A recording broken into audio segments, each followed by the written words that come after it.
করে নিয়েছি ছাদ বাগানে বেশ অনেকটা কাজ। আর পুরো ছাদ বাগানটা সামনের দিকটা হয়ে গেছে আবার এলোমেলো, দেখেই নিশ্চয়ই বুঝতে পারছেন। তো কাজটা কি করেছি, কেন করেছি, সমস্তটাই রয়েছে এই ভিডিওতে।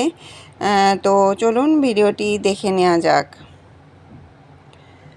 নমস্কার বন্ধুরা, আমি বর্ণালী আর আপনারা দেখছেন সবুজ ভালোবাসা।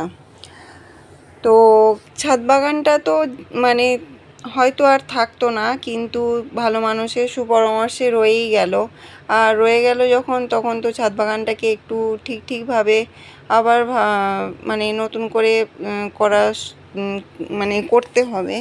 তো তার জন্যই একটুখানি ব্যবস্থা করে নিচ্ছি।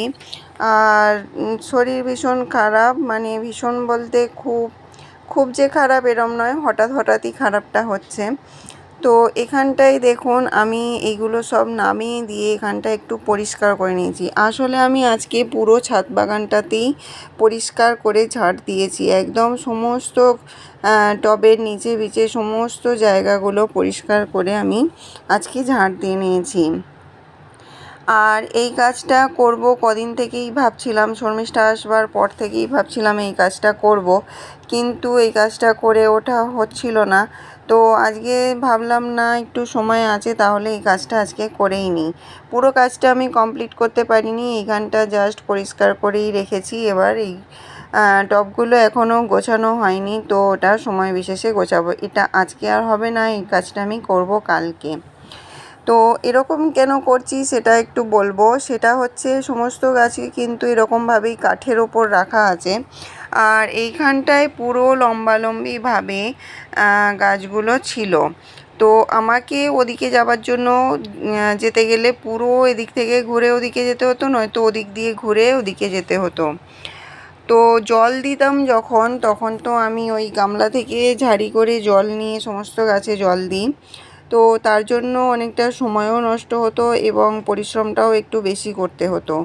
তাই জন্য আমি এইখানটায় মাঝখানটায় একটু গ্যাপ করে নিয়েছি। এই মাঝখানের গ্যাপের কাজটাতে রাখবো ওই জলের গামলাটা। আর তারপরে ওখান থেকে আমি আমার যে পাইপ সিস্টেমের জলটা আসে, তো ওইখানে গামলাটা রাখবো, জলটা ওইখানে ভর্তি হবে, আমি ওখান থেকে নিয়ে গাছেতে জলগুলো দেবো। তাহলে কি হবে, আমার পরিশ্রমটা অনেকটা কমে যাবে এবং অনেক তাড়াতাড়ি আমার কাজটা হবে। এই ব্যাপারটা আমি শর্মিষ্ঠার সঙ্গে অনেক রকম কথা বলার মাঝখানে আমি নিজেই এটা ভাবলাম যে এরকমভাবেই করি। আমার আগে এরকমভাবেই করা ছিল, তো তখন একটু সুবিধা হতো, কিন্তু যখন ছাদ বাগানটা আবার নতুন করে গুছিয়েছিলাম তখন আমি এরকমভাবে করে ফেলেছিলাম। তো যাই হোক, তাই জন্যই ওখানটা একটু ফাঁকা করব বলেই সমস্ত গাছ নামিয়ে ওখানটা পরিষ্কার করেছি। আর এদিকে দেখুন আমার রজনীগন্ধার স্টিকগুলো কত সুন্দরভাবে বড় হচ্ছে।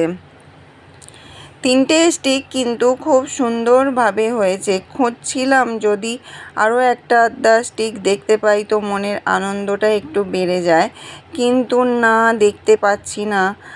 আর দেখুন 3টে স্টিক কিন্তু খুব সুন্দরভাবে বড় হচ্ছে। আর ফুল ফুটবে যখন অবশ্যই আপনাদের সঙ্গে শেয়ার করব। আর এগুলো কিন্তু ডবল প্যাটেল রজনীগন্ধা।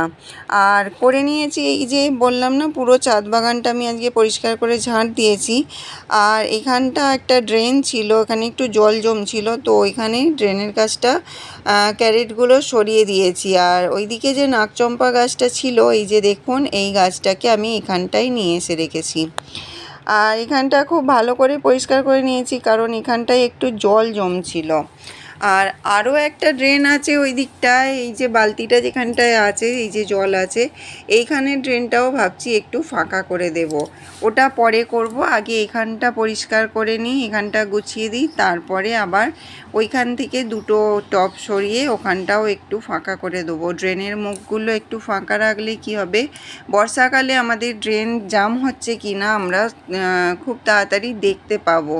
আর ড্রেন যদি জাম হয় তাহলে ছাদে কিন্তু জল বসবে। আর মানে জাম হয় বলতে কি, এরকম পাতা হাওয়ায় ঝড়ে উড়ে গিয়ে ড্রেনের মুখে জমা হলেই তখনই একমাত্র জলটা জমবে।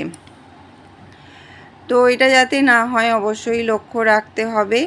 আর আমি গাছ অনেক কমিয়ে দেব বলতে ছোট ছোট জায়গায় যে সমস্ত গাছ রয়েছে সেগুলো একটু কম মানে অন্যরকম ব্যবস্থা করব। তো শর্মিষ্ঠাই আমাকে সেই আইডিয়াগুলো দিয়ে গেছে। তো যাই হোক, যেমন যেমন করব নিশ্চয়ই আপনাদের সঙ্গে শেয়ার করব। তো আজ এতটুকু করেছি, এতটুকু আপনাদের সঙ্গে শেয়ার করলাম। তো কেমন লাগলো জানাবেন। যদি ভালো লেগে থাকে লাইক করবেন, কমেন্ট করবেন, শেয়ার করবেন। আর যদি নতুন বন্ধু হয়ে থাকেন তাহলে চ্যানেলটি সাবস্ক্রাইব করে পাশে থাকবার জন্য অনুরোধ রইল। তো আপনারা সবাই খুব ভালো থাকবেন, সবুজের সঙ্গে থাকবেন, সবুজকে ভালোবাসবেন, এটাই হলো প্রধান উদ্দেশ্য। তো আজ এই পর্যন্তই, কথা হবে আবার পরবর্তী ভিডিওতে। আর ততক্ষণের জন্য টাটা।